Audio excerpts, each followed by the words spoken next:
Welcome back to the neighborhood. 2023 was a great year for games, both that came out this year or that I played for the first time this year. My name is Dylan, and today I'll be sharing my top 10 games I played during 2023.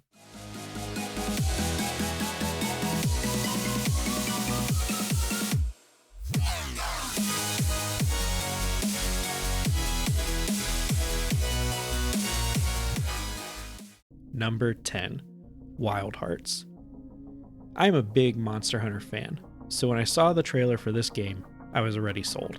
The core gameplay loop of hunting down a monster with an array of weapons and then crafting better weapons and armor after defeating it is solid. The innovations they added with the more open world and the ability to build bases and structures to help you on your hunts were neat, and I'm interested to see if the next Monster Hunter game takes any inspirations. I also loved the art style, as the monsters and world looked like it had come right out of a painting. All of these things combined made it one of my favorite games of the year. Number 9, Cocoon. I am not normally a puzzle game person, but I kept hearing great things about Cocoon from people I followed in the video game industry. Since it was on Game Pass, I installed it one weekend evening when I had nothing else going on, and beat it in about 4 hours. Though it was exponentially shorter than any other game on this list, it's still one of my favorites of the year. For me, it hit that sweet spot for a puzzle game, where it was challenging and made me stop and think, but never reached the point of being so frustrating that I gave up and Googled the solution to a puzzle. Number 8, Breath of the Wild. I know this isn't the Zelda game that came out this year, but it's the one I played, and it earned a place on my list of favorite games I experienced this year. It had sat in my backlog for about 3 years, and in the hype leading up to Tears of the Kingdom, I decided to finally jump into the world and complete the story. I enjoyed my time in Hyrule, and I am still shocked that the game can run on a Switch. Personally, I think Elden Ring fills my big open fantasy world niche better, but I can't deny how great of a game this is. Number 7, Spider-Man.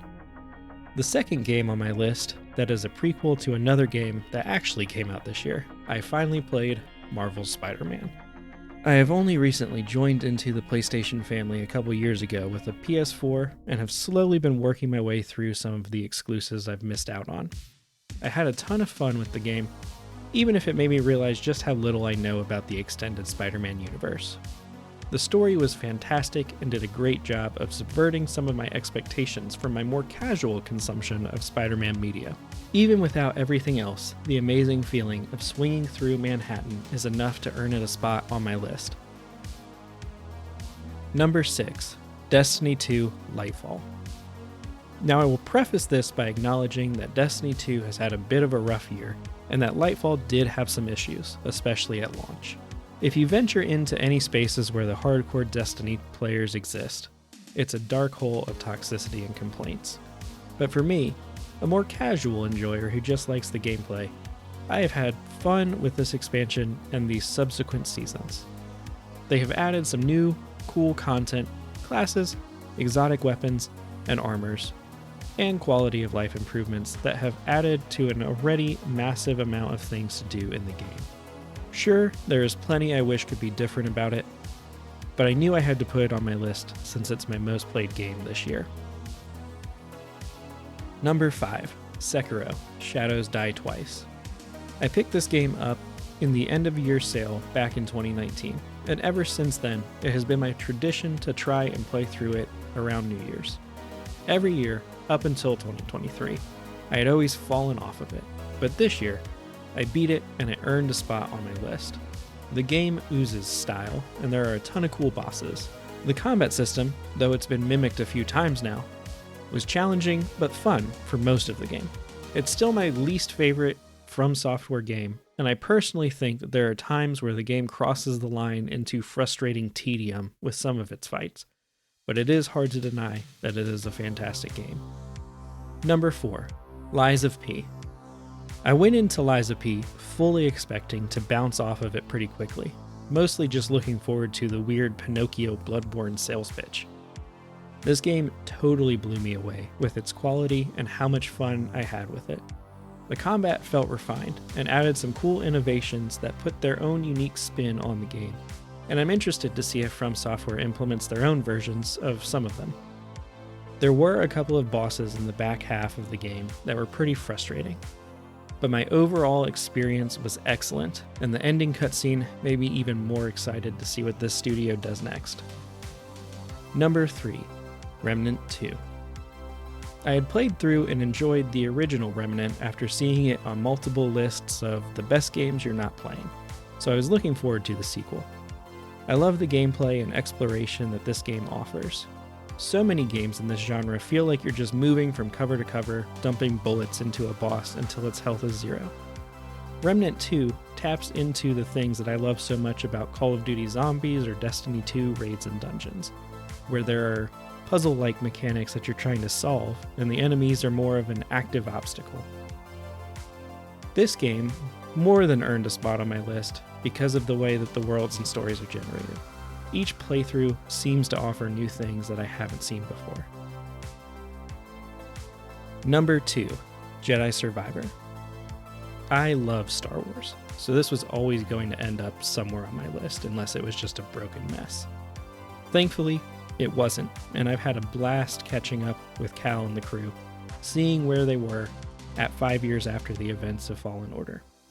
The new lightsaber stances were a lot of fun, and all of the quality of life improvements and powers made it a joy to explore the more open areas of the various worlds. I personally liked the story of the first game a little bit better, but Survivor's story was still some good old Star Wars fun, and I can't wait to see where Cal, Merrin, Grease, and everyone else ends up next. Number 1, Diablo 4. I have been looking forward to Diablo 4 for years now. I've played a ton of the third game, going through the story and expansions, and in the more recent years, jumping into the seasons. Diablo 4 tweaks the formula, adding a big open world with an online presence and some light MMO vibes. The gear, classes, and skill trees have all been shaken up as well, but it still keeps the core gameplay loop that I love, where you start at 0 and level up to a powerful hero that can destroy whole screenfuls of enemies in a single attack. The Diablo series is also one that holds a special place, as my siblings and I have played the old one together for years, and so getting to jump into this game together was great. So that wraps up my list of favorite games of 2023, though there is one glaring exception: Baldur's Gate 3. Because it took so long to come to Xbox, I have only just started playing it, but I am loving it. Come back in 2024 to see where it ends up, because it's definitely going to be on there. If you enjoyed this video, consider leaving us a like and subscribing. If you're feeling bold, maybe let us know what your Game of the Year list looks like in the comments. If you want to see my co-host Andrew's list, check out the linked video. And if you want to hear both of us talk way more in depth about our lists, check out Your Friendly Neighborhood Gamers wherever you get your podcasts. With that, I'll leave you with a reminder to stay friendly, gamers.